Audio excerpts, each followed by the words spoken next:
qui va ensuite essayer d'apparaître. Donc je veux bien 7 mots, ce que vous voulez. Feu.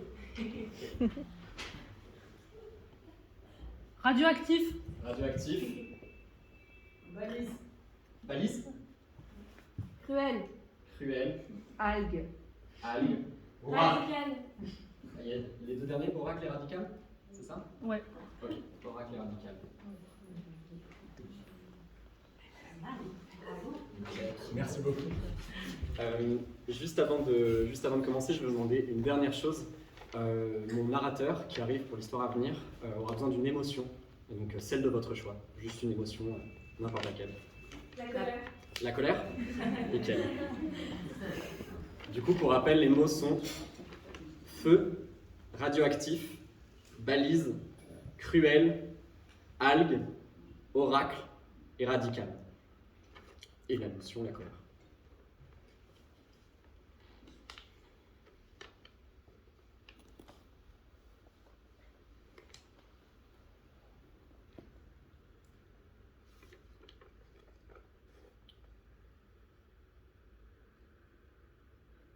Je repense à ce moment, un peu éloigné, un peu ancien, où j'ai cherché quelque chose d'autre.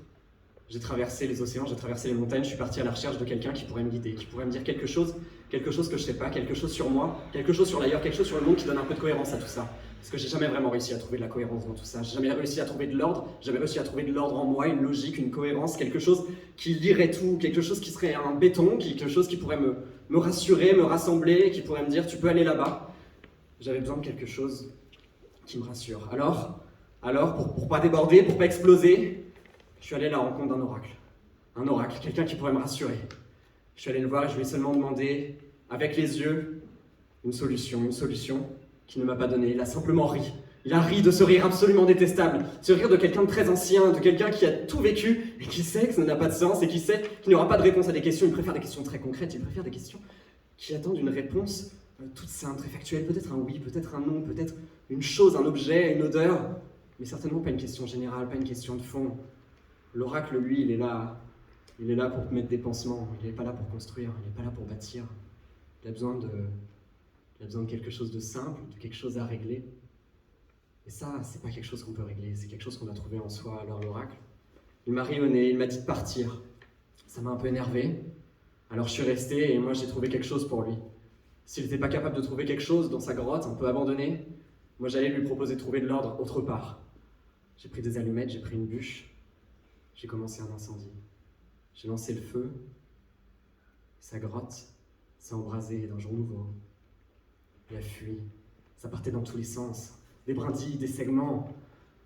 Toutes les lignes de feu se dessinaient dans le ciel et répondaient un peu à sa grotte qui disparaissait, à tout son quelque chose, tout son à soi qui était en train de fondre. Et lui aussi allait devoir se réinventer parce que moi, il n'avait pas réussi à me donner une contenance, il n'avait pas réussi à me donner quelque chose de propre, il n'avait pas réussi à me donner une force en moi qui pourrait m'envoyer ailleurs. Alors lui aussi, il allait devoir trouver des choses, lui aussi, il allait devoir se découvrir ailleurs, prendre des risques et enfin sortir de sa tanière parce qu'elle était là. C'était ça en fait. Avait-il vraiment vécu? Était-il seulement si sage d'être resté si longtemps là, si longtemps dans cette grotte, si longtemps parmi ces cailloux un peu vieillissants, pas très vivants? J'avais besoin de le sortir lui aussi, qu'il m'accompagne sur ce trajet, et peut-être de l'emmener avec moi. Alors en regardant une dernière fois ce feu, il a décidé de partir aussi, il n'en a même pas voulu. C'était presque un remerciement que j'entendais dans sa voix, dans son regard. Il allait chercher des réponses avec moi. Il se rendait compte qu'en fait ces questions auxquelles il n'avait jamais voulu répondre, peut-être par facilité, peut-être par simplicité, peut-être parce qu'il ne s'était jamais autorisé à perdre, il se disait qu'il avait le droit d'aller chercher quelque chose d'autre, quelque chose ailleurs. Alors on est reparti par la montagne, on est reparti par les océans, on a nagé ensemble. Lui, il avait des brassards, il n'avait jamais vraiment nagé, je crois qu'il était né dans cette grotte. Et on est traversé, on est passé à côté des poissons, on est passé à côté des algues, bien vivantes, elles, qui se laissent porter au gré des eaux. Et on allait sur la terre ferme. Parce que ce n'est pas comme un voyage en bateau, ce n'est pas comme un voyage en regardant les étoiles, là il fallait quelque chose de bien ancré, de bien sous nos pieds, de bien phrasé, qui puisse se toucher, qui puisse se meubler, qui puisse couler entre les doigts, que ce soit du sable, de la terre ou autre chose, mais quelque chose de meuble, quelque chose de solide. Parce que le liquide, on l'a vécu trop longtemps, le liquide c'est la facilité, le liquide, le gaz, c'est les choses qui font rêver, qui envolent, mais là on avait besoin de se poser. C'est un destin bien cruel pour un oracle de devoir quitter sa grotte, alors il a, peu à peu, commencé à prendre ses marques. Ses pieds ont laissé une trace pour la première fois, les cailloux ne prennent pas de forme. Et il a vu l'empreinte de ses pas, pieds nus, et qui n'a jamais vécu avec des vêtements, qui n'a jamais vécu avec des chaussures, qui n'a jamais vécu avec rien de contingent.